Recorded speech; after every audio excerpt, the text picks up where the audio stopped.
કચ્છમાં ડીઝલ અછતથી ટ્રાન્સપોર્ટરો મુશ્કેલીમાં મુકાયા છે। ગાંધીધામ ચેમ્બર ખાતે મળી બેઠક। ડીઝલ સપ્લાય નહીં તો ટ્રાન્સપોર્ટેશન નહીં। 1 જૂન સુધીની અપાઈ ચીમકી। સમસ્યા ન ઉકેલાય તો આંદોલન થશે। સ્વેચ્છાએ તમામ સેવાઓ બંધ કરાશે। ગાંધીધામ ચેમ્બર દ્વારા અપાઈ છે ચીમકી।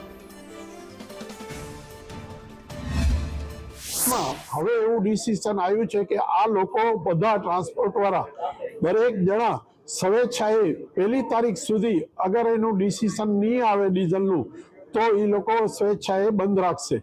એનો ખાસ માંગણી એ છે કે ભાઈ જે અત્યારે પંપ વાળાઓને કોટા છે એના કોટા ડબલ મળે અને એના સિવાય જે મશીનરી છે, કારણ કે આપણા કચ્છની અંદર મશીનરીનો એક બહુ મોટું છે કે ભાઈ ઘણી બધી મશીનરી છે, ખાસ કરીને લોડર, હિટાચી અને ક્રેનો, પોર્ટના અને સોલ્ટના અને ટિમ્બરના દરેકમાં, એટલે એ બધા માટે બી મળે। કારણ કે અત્યારે એવી પોઝિશન છે કે ભાઈ મશીનરી વાળા ને બિલકુલ ડીઝલ મળતું નથી, કારણ કે એ પંપ ઉપર જઈ નથી શકતા।